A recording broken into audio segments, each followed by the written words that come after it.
Hello guys, कुछ किरदार ऐसे हुए जिन्होंने खुद दर्द सहकर लोगों के चेहरे पर मुस्कान लाई है। आज बात करेंगे हम चार्ली चैपलिन के बारे में। चार्ली चैपलिन एक ऐसी शख्सियत जो आज भी लोगों के दिलों में जिंदा है और हमेशा रहेंगे।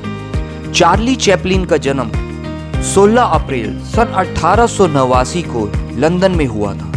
उनका पूरा नाम चार्ल्स स्पेंसर चैपलिन था।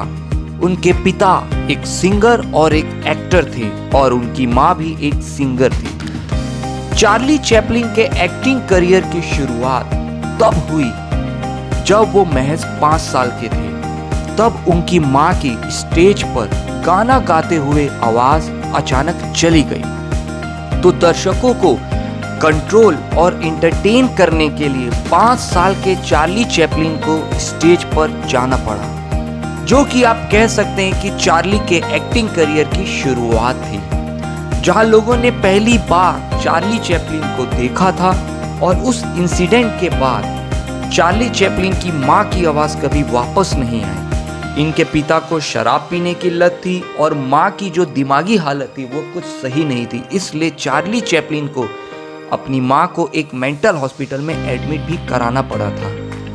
वो कहते हैं ना, दूसरों को हंसाने वाला या फिर हम कहें कि दूसरों के चेहरे पे मुस्कान लाने वाला खुद दर्द को अपने अंदर लिए जीता है। सर्कस की बात करें तो सर्कस में जब हम जोकर को देखते हैं, वो जोकर जो सबको हंसाता है, जितनी पब्लिक बैठी है सबके चेहरे पे मुस्कान लाता है, अलग अलग एक्सप्रेशन से सबको हंसाता है, लेकिन खुद उसकी अपनी जिंदगी में कई गुना दर्द भरा होता है। चार्ली चैपलिन के साथ भी कुछ ऐसा ही था। उन्हें और उनके भाई को अपने पिता के साथ रहना पड़ा।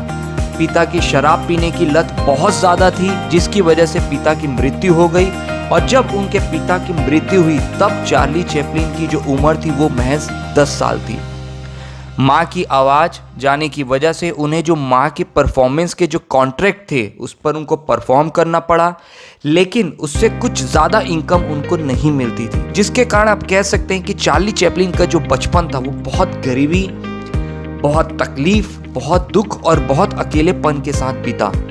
जब वे 12 साल के थे तब उन्हें एक हाई क्वालिटी थिएटर में परफॉर्मेंस देने का मौका मिला और उन्होंने शेरलॉक होम्स के नाटक में बिल्ली का कैरेक्टर निभाया।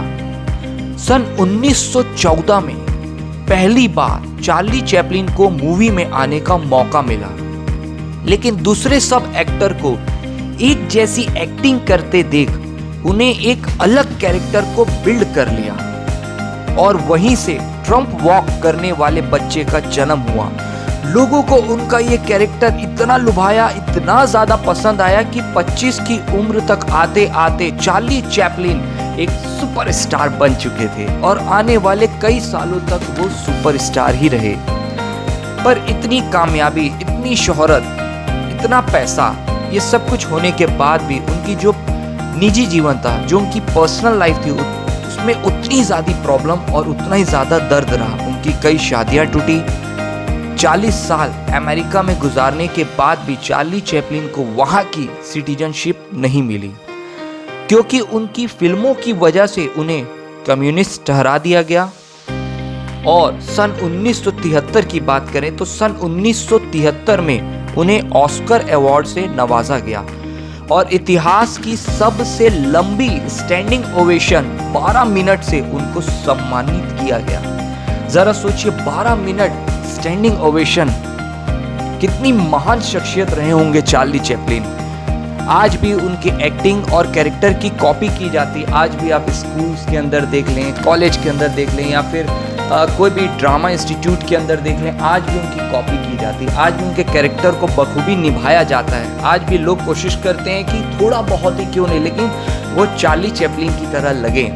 वो हमेशा लोगों के दिलों में जिंदा रहेंगे, क्योंकि ये शख्सियत ही ऐसी थी। डियर फ्रेंड्स, बहुत से ऐसे लोग हैं जो जीवन में हमें हंसाते हैं, हमारे चेहरे पे मुस्कान लाते हैं और हमको लगता है कि वो इंसान कितना खुश है कि वो हमें हंसा रहा है, चाहे वो जोकर हो या फिर चार्ली चैपलिन या फिर कोई भी कैरेक्टर क्यों ना हो, चाहे वो बॉलीवुड से हो या फिर हॉलीवुड से हो। लेकिन ये जो लोग हमें इतना हंसाते हैं हमारे चेहरे पर मुस्कान लेते हैं, इनकी असल ज़िंदगी बहुत अलग होती है। असल ज़िंदगी में बहुत दर्द होता है, बहुत तकलीफ़ें होती हैं, लेकिन यही इनको महान बनाता है कि ये दूसरों के चेहरे पे मुस्कान लाते हैं। उम्मीद करता हूँ कि चार्ली चैपलिन के बारे में जो भी मैंने आपको बताया वो आपको अच्छा लगा होगा। वीडियो अच्छा लगा है तो बार बार देखिएगा, एक लाइक तो ज़रूर बनता है और चैनल को सब्सक्राइब ज़रूर करिएगा और ज़्यादा से ज़्यादा लोगों तक इस वीडियो को आप शेयर करिएगा। आपने मुझे इतने धैर्यपूर्वक सुना उसके लिए आप सभी का बहुत बहुत धन्यवाद।